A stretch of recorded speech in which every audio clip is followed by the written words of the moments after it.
হবে কাই কোরআন কথা বলে কাই এখন আপনি আপনি নামাজ পড়েন মসজিদ থেকে বের হওয়ার পর ওই সন্ত্রাসী দলের লোকেরা রাস্তা দিয়ে চলে যায় আপনি তাদেরকে সাপোর্ট করেন সন্ত্রাসী দলের লোকের জন্য আপনি মায়া কান্না কান্দেন আপনি বলেন না না আগেই ভালো ছিলাম এখনই খারাপ আছি এখন এই হয়েছে সেই হয়েছে আগেই তো ভালো ছিলাম এরকম কথা বলার লোক আছে না না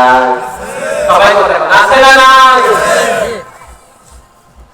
সুতরাং আয়াত প্রমাণ করে সন্ত্রাসীর জন্য মায়া কান্না কাঁদবে যারা সন্ত্রাসী হলো তারা কথা বলে দেখে না এজন্য এই বুড়ি মহিলাকে কেন্দ্র করে আল্লাহ রাব্বুল আলামিন কোরআনুল কারীমের মধ্যে লম্বা ঘটনা বয়ান করেছেন এই বুড়ি মহিলা ছিল আল্লাহ নবী লূত আলাইহিস সালামের স্ত্রী নবীর বউ হওয়ার পরে আল্লাহর শাস্তি থেকে সে নিজেকে বাঁচাইতে পারে লূত আলাইহিস সালামের বাড়ি ছিল জর্ডান কোথায় ফিলিস্তিন এবং জর্ডানের মধ্যবর্তী একটা এলাকা যে এলাকার নাম হলো সাদম এই সাদমের এলাকার মধ্যে ছিল লূত আলাইহিস সালামের বাড়ি ওই এলাকার মধ্যে আল্লাহ লূত আলাইহিস সালামকে দাওয়াতি কাজের জন্য পাঠালেন আল্লাহ রাব্বুল আলামিন লূত আলাইহিস সালাম যখন নবী তখন ইব্রাহিম আলাইহিস সালাম নবী আর সম্পর্কের দিক থেকে লূত আলাইহিস সালামের চাচা হলেন ইব্রাহিম আলাইহিস সালাম ইব্রাহিম আলাইহিস সালামের ভাতিজা হলেন লূত আলাইহিস সালাম আর একই সময়ে চাচা নবী ভাতিজা চাচা নাম কি ইব্রাহিম চাচা নাম কি আর ভাতিজার নাম চাচার নাম ভাতিজার নাম লূত আর মুসলমান ভাইরা তাহলে লূত আলাইহিস সালাম এবং ইব্রাহিম আলাইহিস সালাম একই সময়ের নবী লূত আলাইহিস সালাম এক এলাকার নবী আর ইব্রাহিম আলাইহিস সালাম আরেক এলাকার নবী দুজনকে যিনি নবী বানিয়েছেন তিনি কে সবাই বলবা তিনি কে লূত আলাইহিস সালাম এক এলাকার নবী আর পাশে ইব্রাহিম আলাইহিস সালাম নবী দুইজন দুই এলাকার নবী লূত আলাইহিস সালাম তিনি যে এলাকার নবী ওই এলাকার মধ্যে আল্লাহ রাব্বুল আলামিন গজব দিয়েছিলেন লূত আলাইহিস সালাম যে এলাকার নবী ওই এলাকাকে আল্লাহ রাব্বুল আলামিন গজব দিয়েছিলেন এজন্য আল্লাহ রাব্বুল আলামিন ওই এলাকার নাম কোরআনুল কারীমের মধ্যে বলেছেন মুত্তাফিকা আল্লাহ রাব্বুল আলামিন বলেন আমি তাদেরকে গজব দিয়েছিলাম একটা পাপের কারণে কিসের কারণে কথা বল কিসের কারণে তাহলে পৃথিবীতে যত গজব আছে সব গজব আসার পেছনে হলো পাপ কথা বলে দেখে না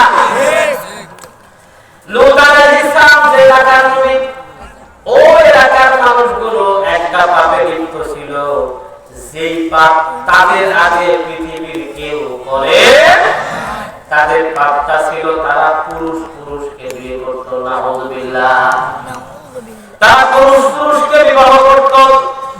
নিকৃষ্ট গর্হিত নির্লজ্জ বেহায়া জাতি ছিল তারা আল্লাহ রাব্বুল আলামিন তাদের এই পাপ সহ্য করলেন না রব্বুল আলামিন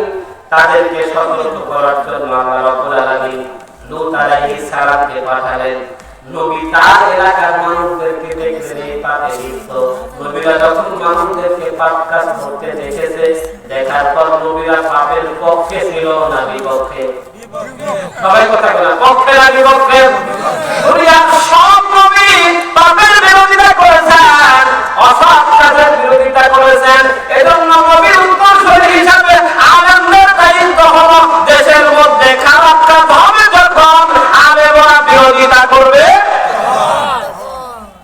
কিন্তু বাবা আশ্চর্যের ব্যাপার হলো যখনই আমরা আমাদের দায়িত্ব পালনের জন্য অসৎ কাজের ব্যাপারে কথা বলি তখন এই দেশের অসৎ মানুষগুলো আমাদের বিরুদ্ধে আমাদের পিছনে লেগে যায়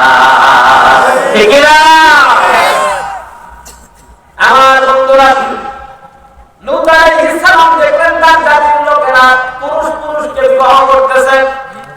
পুরুষকে যত চাহিদা মেটানোর জন্য ব্যবহার করেন লূত আলাইহিস সালাম তার জাতির লোকদেরকে বললেন আমার জাতির লোকেরা শোনো ফাত্তাকুল্লাহ ওয়া আতিউন ওয়া মা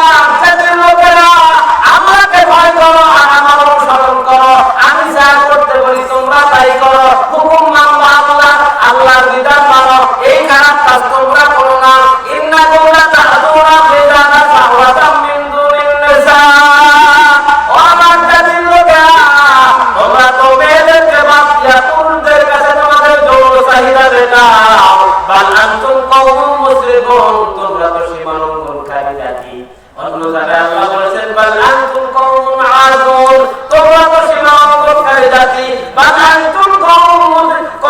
তাজহালুন তোমরা তো মূর্খ জাতি সুতরাং এই পৃথিবীতে পাপ করে যারা মূর্খ হলো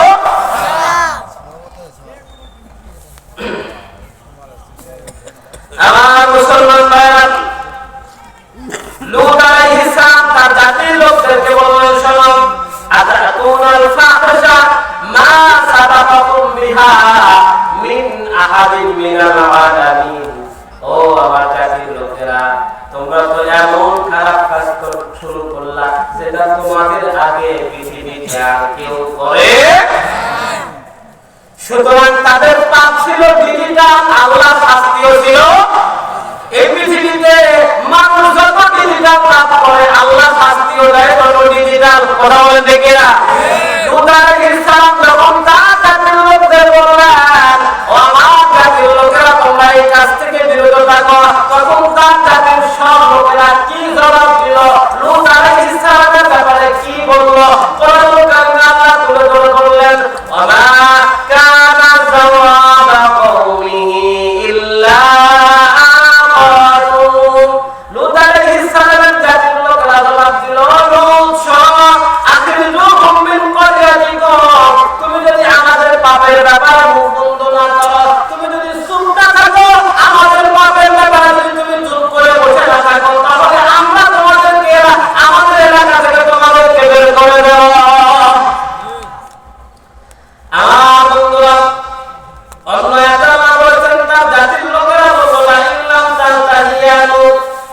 ও লূত তুমি যদি বিরত না থাকো তোমাকে আমরা বের করে দেব আমাদের এলাকা থেকে আমার বন্ধুরা আপনারা খেয়াল করে দেখবেন যে ইমাম সাহেব কারো পাপের ব্যাপারে কথা বলে না ওই ইমাম সাহেব সবাই বলে ভালো কিন্তু যখনই দেখবেন ইমাম সাহেব সুদের বিরুদ্ধে কথা বলেছে তখন সুদ খাওয়া মুসলিম ইমাম সাহেবের বিরুদ্ধে লাগে ঠিক না আমার মুসলমান ভাইরা তো লূত আলাইহিস সালাম তার জাতির লোকদেরকে বারবার নিষেধ করলেন কিন্তু তার জাতির লোকেরা শুনলো এবার আল্লাহ রাব্বুল আলামিন তিনি সিদ্ধান্ত নিলেন তার জাতির লোকদেরকে শাস্তি দেবেন কি দেবেন কথা বলে কি দেবেন শাস্তি দেবেন এজন্য আল্লাহ রাব্বুল আলামিন আসমান থেকে তিনজন ফেরেশতা পাঠালেন কয়জন কয়জন তিনজন ফেরেশতা আল্লাহ রাব্বুল আলামিন আসমান থেকে পাঠালেন তিনজন ফেরেশতা দুনিয়ায় চলে আসলো এই ফেরেশতারা এসেছে লূত আলাইহিস সালামের লোকদেরকে শাস্তি দেওয়ার জন্য কিন্তু ফেরেশতা তিনজন প্রথমে লূত আলাইহিস সালামের কাছে না গিয়ে তারা প্রথমে চলে গেল ইব্রাহিম আলাইহিস সালামের বাড়িতে সুবহানাল্লাহ তাহলে ফেরেশতা সে কয়জন কথা বল কয়জন তিনজন ফেরেশতা সে কয়জন তিনজন আরো জোরে তিনজন জোর হলো না তিনজন তিনজন ফেরেশতা এসে লূত আলাইহিস সালামের কাছে না গিয়ে আগে ঢুকলো ইব্রাহিম আলাইহিস সালামের বাসায় আর আমরা আগে জানছি ইব্রাহিম আলাইহিস সালাম লূত আলাইহিস সালামের কি হয় কথা বল কি হয় তাহলে ফেরেশতা আগে গেল কোথায় চাচার বাড়ি না ভাতিজার বাড়ি কথা বল চাচার বাড়ি না ভাতিজা চাচার বাড়িতে গেল এই তিনজন ফেরেশতা মেহমানের সুবত গ্রহণ করে ইব্রাহিম আলাইহিস সালামের বাড়িতে ঢুকলেন ইব্রাহিম আলাইহিস সালামের বাড়িতে যখন মেহমান হিসেবে ঢুকলেন তাফসীরে এসেছে তাফসীরে কুরতুবীতে এসেছে সর্বপ্রথম এই পৃথিবীতে যিনি মেহমানদারি প্রথা চালু করেন তিনি হলেন ইব্রাহিম আলাইহিস সালাম আল্লাহু আকবার